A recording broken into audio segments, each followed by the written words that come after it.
Hello and welcome to the Handicapable Black Woman Throne Room. My view of humanity is a whole new tea. Hi, hello, my lovelies, my beauties, my royalty.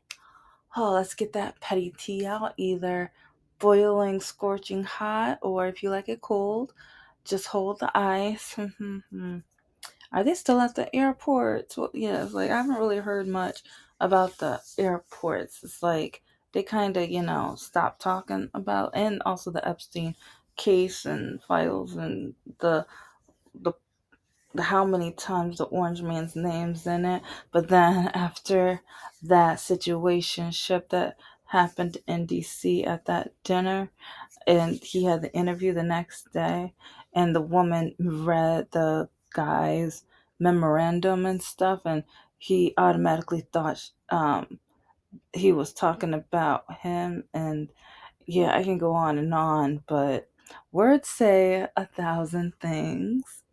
And like, speaking, yeah, it's like this episode's all about reading, and I did this episode once, kind of, but I was just like, let me do it. Like, it's gonna be a series because I was trying to cover everything within the 30. No, but it's just funny how the way you're able to read into things. Sometimes it's for knowledge, sometimes it's for power, sometimes it's for just, I mean, sometimes it's for learning, but yeah, there's so many things you can get out of reading and knowledge and words. And because even the way people text and message, and even on dating apps, which, yeah, I'm going to talk a lot about dating apps in an episode, but sometimes the way someone writes something is misconstrued or misread or misunderstood and or twisted and things like that. And sometimes the person is being a bully and mean and awful and terrible and poorly educated. Trust me. Oh, and before I really get started, make sure you check out my Patreon. And literally, it's like I have some for free. Of course, I have to, show little samples of stuff. And I'm going to have more stuff later on. But right now, I'm just trying to get as many of these photos up as possible, the screenshots, because I have my evidence. When I do my episodes and the things I'm talking, especially dating nightmares, I have evidence. I have screenshots to show that I know exactly what I'm talking about. Over the last few months, I started adding articles and different things because when I used to talk about some of these same topics, like over a year ago, it's like, you're ignorant, you're naive, you're a bigot, you're blah, blah, blah. It's like, oh, here you go. Here's the evidence. Bon appetit. Take a sip. But it's just, yeah. So check out the Patreon. I talk about dating nightmares, river of racism, and politics, standards, and so much more. And oh, like catfish and scammers.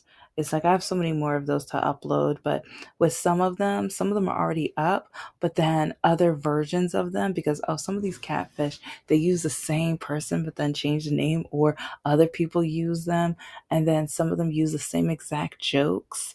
It's like I'm starting to think that maybe I can create my own catfish like journal on the channel, and it can have a list of, if someone starts off the conversation with one of these jokes, or if they do one of these 10 things or 20 things, then be careful, because there's a high percentage that you're probably talking to a catfish. And so, yeah, it's like I've been studying them, but one reason, because now I've encountered so many that now I'm thinking of adding it to one of my novel ideas or whatever, but I'm still trying to put the pieces together of how I'm going to do it. But yeah, yeah. It's been interesting, but then reading and coding, it's interesting. And yeah, sometimes I'm just disheartened because these people have so much joy and power, with taking and stealing money from other people. They have no problems taking and stealing money from other people, even people who are struggling. And it's not even just dating, because like even as a businesswoman on Alibaba, there are scammers. I know, because yeah, I got like, and this is another reason why I'm like, yeah, I'm gonna be so petty and go after some of these, as many scammers as I can, because years ago I thought I finally had enough money to, like, while I was teaching, get the business started, so that it's like I can save up money, pay off student loans, continue to invest, save money for a down payment for a house, and get the business going. I was so excited, and I was about to buy some of the materials, and I got scammed. And I still have the paperwork and everything. Um, I remember going to police and they didn't care. So yeah, and it's just crazy how it's like, well, since you went to like, you didn't go to the police, or like, I did go to the police. Oh well, since they didn't care, then it really wasn't anything. They didn't do anything wrong. They stole my money and didn't give me my property. Well, I don't even believe you. Blah, blah. It's like, here's the paperwork. Oh, you probably made it. You probably forged it. It's like, yeah, but yeah. So yeah, just check out the Patreon. I have so much evidence, and that's another reason. Like, there's some that I'm gonna have to blur, especially since I've talked about Mr. Luck. Like, and actually no, with Mr. Lakaki's wife, I'm not blurring her name. Once you call me the N word, once you're my bully, and once you like a lot, like, oh, especially like all the lies she told, and even in her messages, like, because yes, it's like, speaking of reading, I read her messages, like, while he was blackmailing me, telling me that if I wanted the money he owed me, because I was going to try, I thought I had enough money to pay an illustrator to illustrate my books. I was so excited. But it's like, and he knew, like, when he was like, oh, well, and this is why I say, like, some men only date you to hate you, and they only want to stop you from doing whatever you're going to try to do. He tried to stop me from getting my second master's. And then even when it's like, he heard me talk about my dreams and me writing my books, and I was saving money for an illustrator.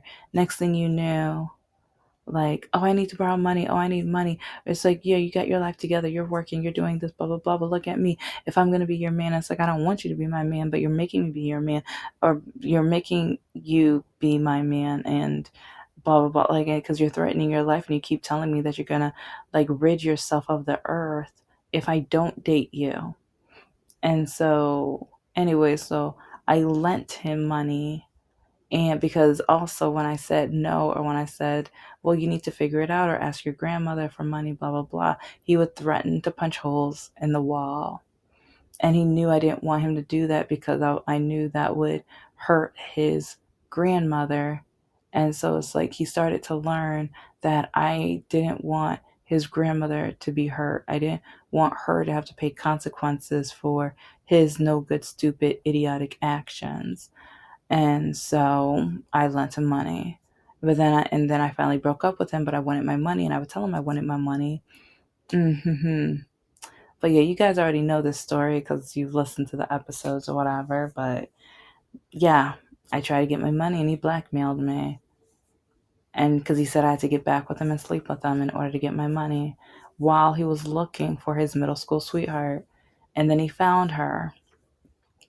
So then she ended up writing me such, like, stupid messages, like, blaming everything on me. Like, and this is the thing, like, men, a lot of men out here, a lot of toxic men out here, they know how to turn it around to make it look like I was the good guy. See, she didn't even introduce me to her parents. Yeah, listen to the episode, because I already told enough, where now you're gonna have to go back and listen to why I didn't introduce, like, No Heart and Lockakey, because No Heart, he had over 20 chances. That man had over 20 chances, but he proved to me that he was a no good fool. Yes, and I stand by that. But then, reading is fundamental. And when this woman wrote me the messages, and then when I tried calling her, she threatened to sue me and take me to court and called me the N word. Once you call me the N word, yeah, I'm not blurring out your name. I'm not blurring out your name. If you're gonna call me that, be ready, get ready. I will, yeah, because she texted me like, 'cause if I can find that one cell phone, I think I might have it, but I'm not sure because she even typed out the N word on the cell phone, like with the text messages. It's like I have the Facebook messages still, but I would have to find the phone. But yeah, words are fundamental. And yes, you do have the freedom of speech, but you have the freedom of consequences too. And when you bully and torment and put people down, that's when I have every right to not blur your name. People should know who you are as a bully and a toxic person and a threatening person. They should know exactly. It's like, yeah, see a face? No, know the name. Because reading, again, is fundamental. And the horrible things that some people write to others in order because they're trying to hurt them. They are trying to make them feel small. And it's crazy how many, like we have this rapper guy that's like, I saw the video like months ago, but I just covered why we need to read and why reading is so important. And I'm going to be talking more about why we should not like depend on technology to read for us. We have brains, let's use them. And it's like, and it's crazy to me because he was like, we should be financially literate, but not like, okay, we should be both literate. They should teach both in school. They should. It's like we should have more time in class in school where we are reading with my first graders. It's like I tried to tie in more phonics. We had the alphabet and phonics detective where it's like I created the activity and I'm thinking of creating the activity to sell now.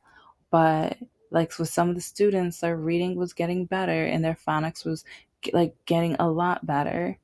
And like with my middle schoolers trying like I created history rap battles, but it was like history phonic rap battles, like because with like sit-ins they read about that time and the sit-ins and the importance and the people that played the roles, but then I would tie in like a phonics with it. I think it was either like the PH or GH like phonics. I forgot which one, but like also about the apartheid, I tied in a phonics. And so it's like this way they would have to find words in the dictionary with those phonics and they would have to put in the sentence and it had to make sense. It had to make sense. And so some of the students, they were now learning different words. They were practicing and like noticing the patterns within that phonics like type, and it was amazing. But then teachers started complaining, and some of the teachers would start telling the students, oh, she's trying to turn you white. See, you're trying to be smart, you're trying to be white. And it's like, what does being smart have to be? This is why white people put black people down. This is why white people try to say we're dumb. They think being black means being dumb or being dumber or less educated. And it's like, you guys are just helping along with that stupidity. You're black. You have a college degree. What the crap are you talking about? How are you trying to say that these other students are trying to be white by learning and you have a college degree yourself? And it was mind blowing. And now we have these, like, so we have celebrities who are not helping. And also within our history, they don't remember how in order for us to go to college, we had to build the historically black colleges and universities where now a lot of white people are like, how come we don't have white colleges? Like all of the other colleges and universities were whites only. They were whites only. We were not like, my ancestors were not allowed to go to those schools. And it's like, as even back with slavery, Jim Crow, and everything like that, like with education, they didn't want slaves to know how to read. And then the only thing they wanted them to read were the parts of the Bible that told them to be good old slaves. And then segregation and like the learning in the books and things like that, totally different.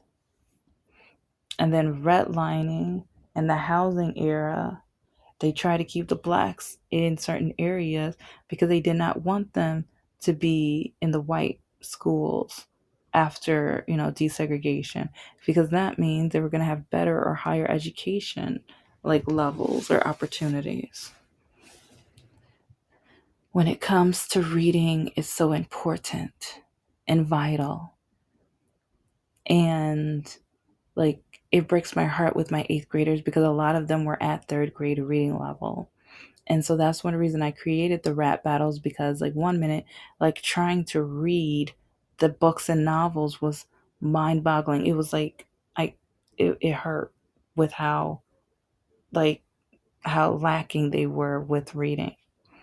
And I remember even with my sixth and seventh graders, when on the first week of school, I showed them the book that we're going to be starting, and I'm like, you know what? Let's break down the first chapter, and let me show you different ways where you can like look for things in the book. And so I started doing that, and I remember I read the first couple of pages, and the students started looking at me like I was in the Twilight Zone. They looked horrified.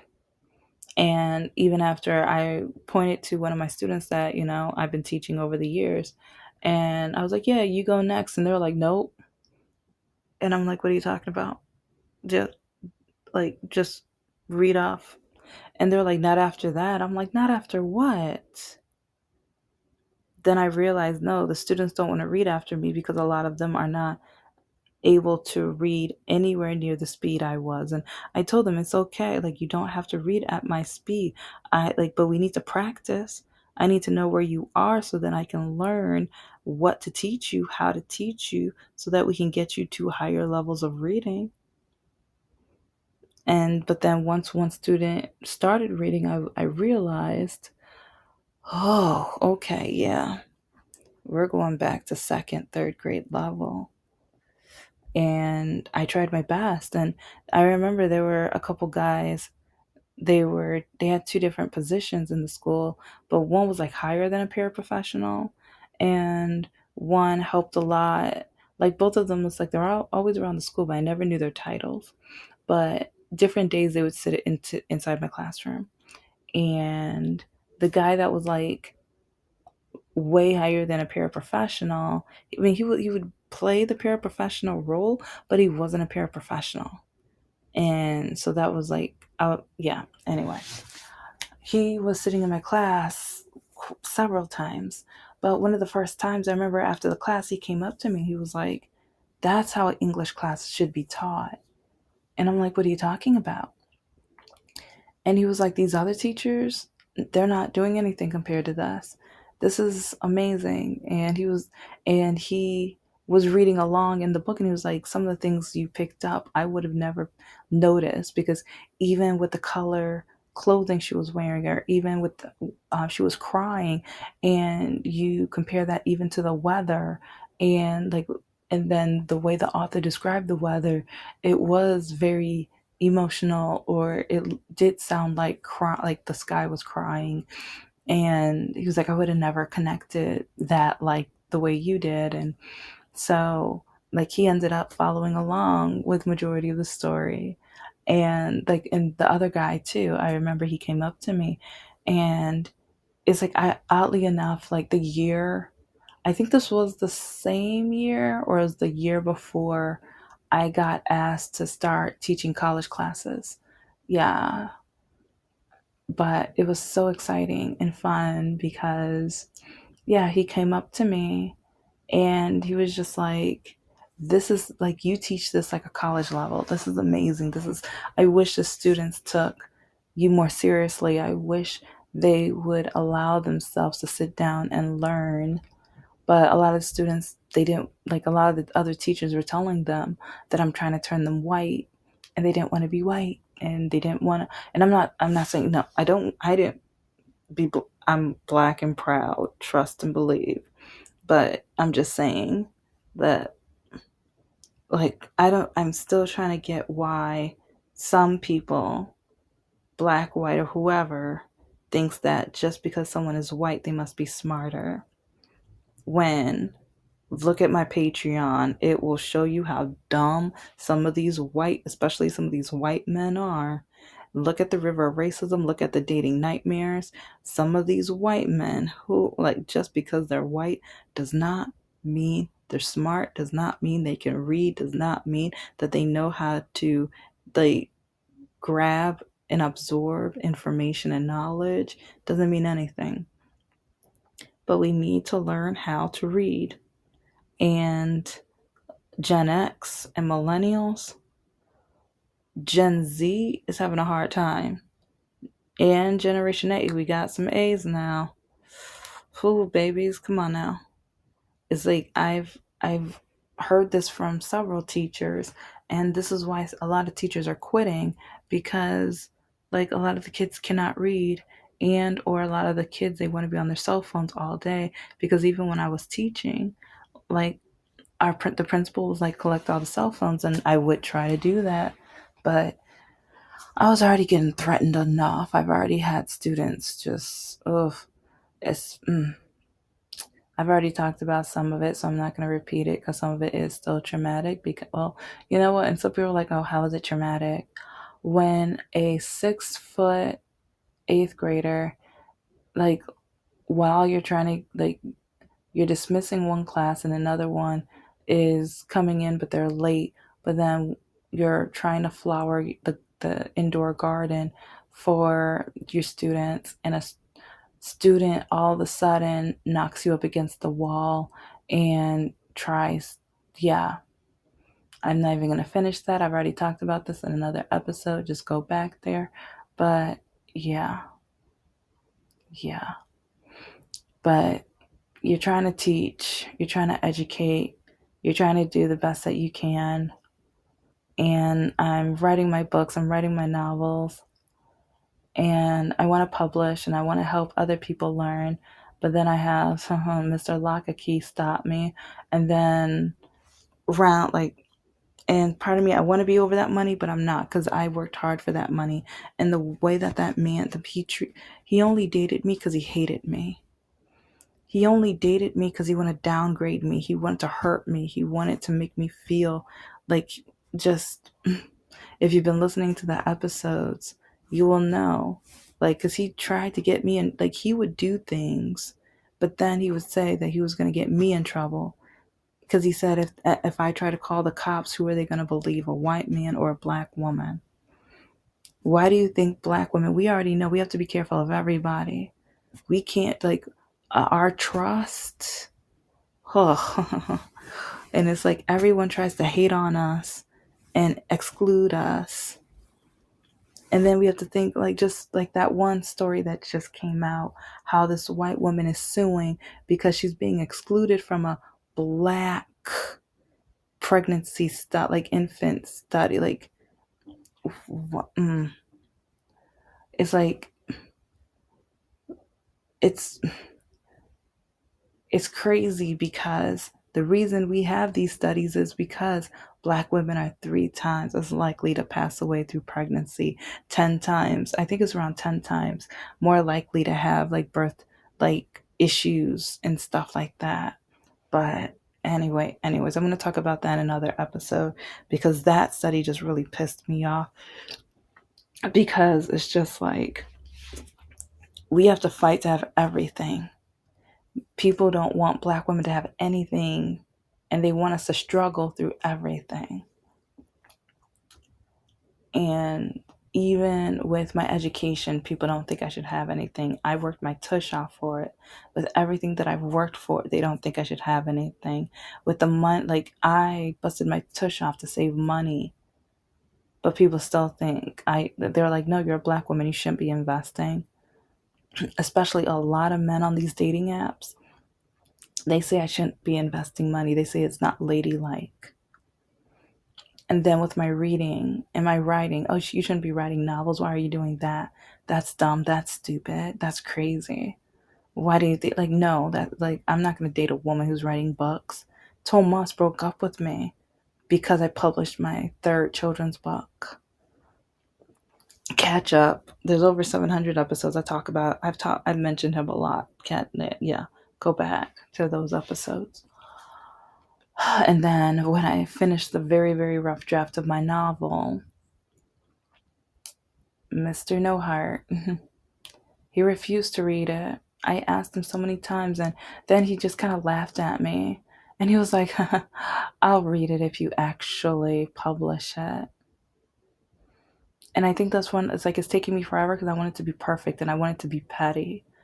Because I changed some of the characters' names and I've added so much to the point where now it's a 3-part series because like yeah, I'm adding more of the mystery. I'm adding more of the emotions that my main character goes through with the ABUSC and getting kicked out and with disability life and like trying to date and start a business all while having a disability and like just and then the crimes and all of the like suspense and stuff like that.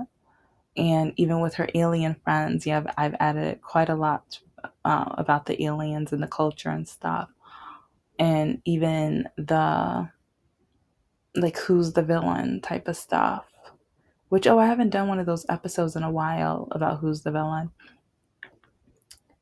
But reading is so vital, and I'm going to be doing so many more episodes on this. And I know this is kind of a scattered one, but reading has to do with so many different things. And now some artists or famous people or semi-famous, it's like they're talking about how just rely on technology, let technology read it for you. And then some companies are making money because they're like, oh, instead of this book, yeah, just have this thing read it to you. And like, yeah, you like, I'm not saying like, yeah, sometimes, yeah, while I empty the dishwasher, whatever, having a like audio version is cool, whatever. I love getting in the book though. I love like sometimes even the patterns of the words and how it's written and like I can see it better and depict it better. So, but I don't know, it's just we have to encourage learning and education. And I didn't even like I wasn't sure when I was gonna start this series again, but I just saw LeVar Burton on The View, and I saw like one of my favorite Disney stars react to him. Miss Song is, oh my gosh, I loved her. And Zach, like I didn't even really care for Zach and Cody. I just like there was her character and a couple other people. Like I like the like yeah, it's crazy. I like the other characters, but I didn't really care for them. But anyway, Brenda Song is like the way she got emotional. It's like LeVar Burton, he does not realize how much he inspired people, especially the college students and like a lot like and honestly, like, yeah, he was one of my first crushes. I kind of like now growing up, I'm like, yeah, I'm a sapiosexual. I probably knew this back even in fourth or fifth grade when my sister and I would walk home and we would watch Reading Rainbow and then Sailor Moon on PBS and stuff. And Where in the World is Carmen Sandiego? So yeah, millennial. It was a beautiful time back then. And I'm going to talk more about him as a host and the new host. Oh my gosh, yes, like I have a little crush on the new host too. And he's kind of going through an emotional battle right now. Oh, he's so sweet and adorable. And I love his hair. Oh my gosh, he has like the cutest afro and everything too. And he's so cute. Trust me, he's so cute. Like if you haven't watched it, go to YouTube because the new episodes are on there. Play it for your kids or just play it for yourself too. Check it out. This is the Handicapable Black Woman Throne Room. I am a woman, I am of color, and I am handicapable. But most importantly, I am human and you're human too.